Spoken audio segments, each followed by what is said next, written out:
मैं हूं विरंजय, लेकर आया हूं दी धरती पुत्र की खास सीरीज किरदार सियासत के। रेणु रना रना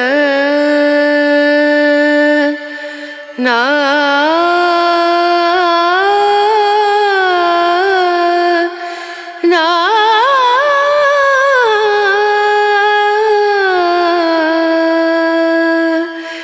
रेणु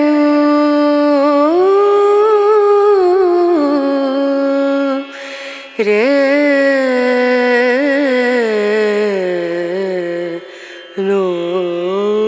इस एपिसोड में लेकर आया हूं एक ऐसे राजनीतिक किरदार का किस्सा जिसे देश की पहली दलित महिला मुख्यमंत्री, सबसे युवा महिला मुख्यमंत्री और सबसे सशक्त महिला मुख्यमंत्री होने का गौरव प्राप्त है।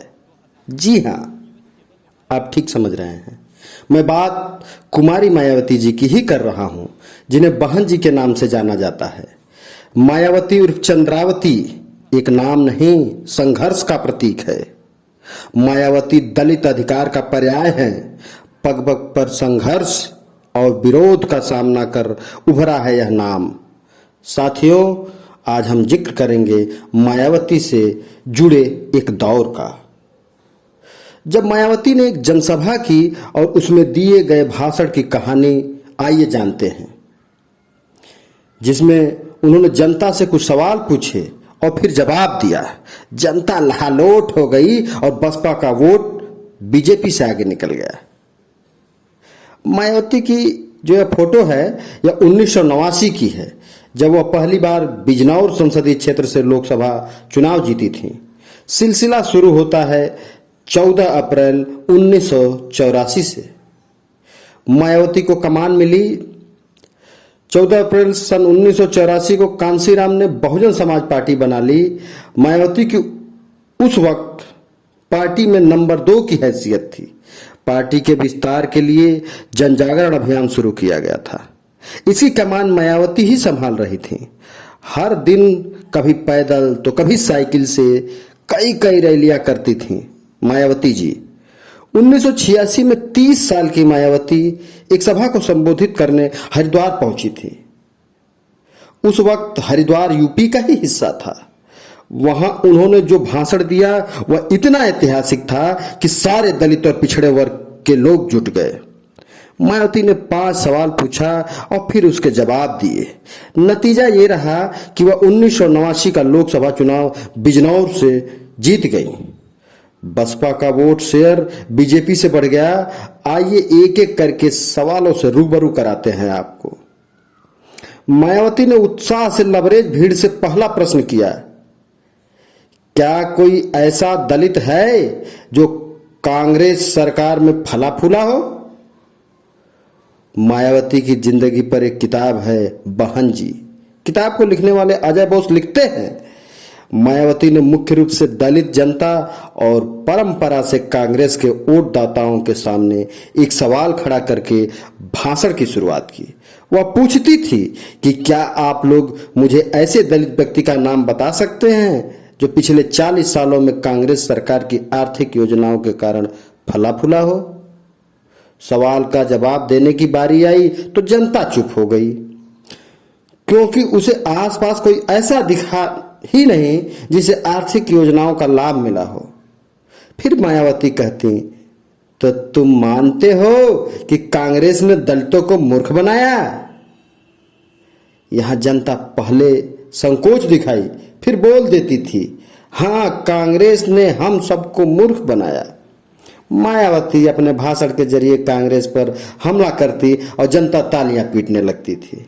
मायावती अपने भाषण के जरिए कांग्रेस पर हमला करती और जनता तालियां पीटने लगती। इस तरह से सिलसिला चलता रहता। मायावती ने एक के बाद दूसरा सवाल पूछा।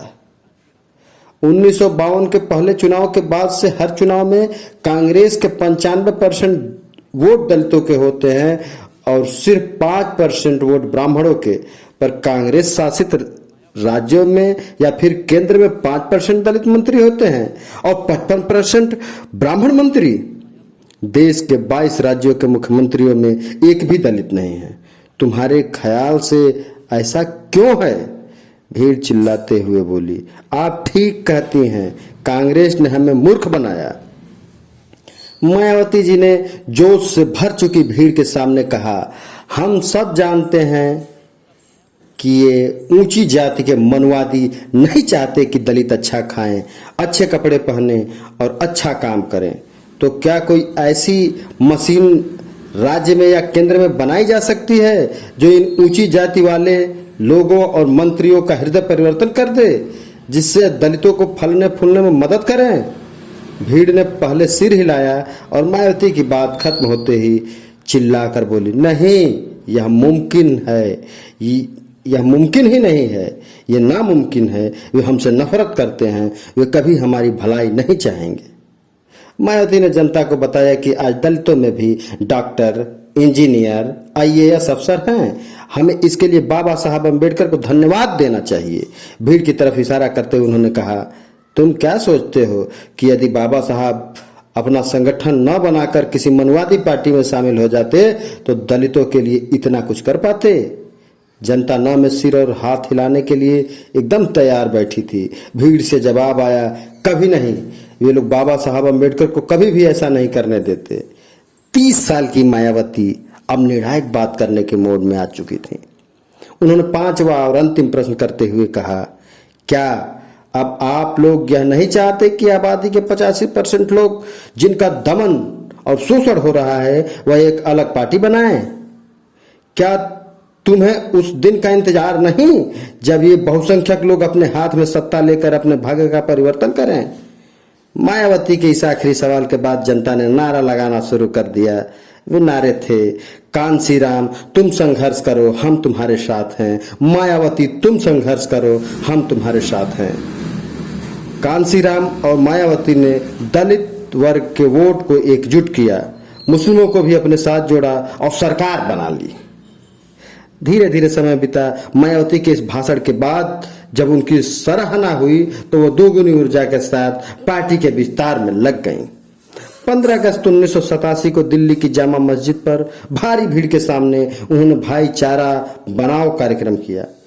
मुस्लिमों से अपील की कि वह दलित पिछड़ी जातियों के गठबंधन में शामिल हो जाएं। इसके लिए उन्होंने 1947 के पहले देश में 33% मुसलमानों के पास नौकरी थी, आज महज 2% नौकरी है। भाषण का प्रभाव कुछ इस कदर पड़ा कि कांग्रेस के मुस्लिम वोटर घूम गए। नतीजा ये रहा कि बसपा को 1989 के लोकसभा चुनाव में 10% वोट मिले, जो बसपा के लिए एक उपलब्धि थी। बहन जी ने 1989 में बिजनौर निर्वाचन क्षेत्र से अपना पहला लोकसभा चुनाव जीता।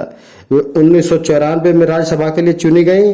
उन्होंने 1998 से 2004 में अकबरपुर निर्वाचन क्षेत्र से लोकसभा में 3 और कार्यकाल पूरे किए। आज भी बहन जी का किरदार उत्तर प्रदेश के राजनीति में महत्वपूर्ण भूमिका रखता है। दोस्तों, आपको कैसा लगा यह किस्सा?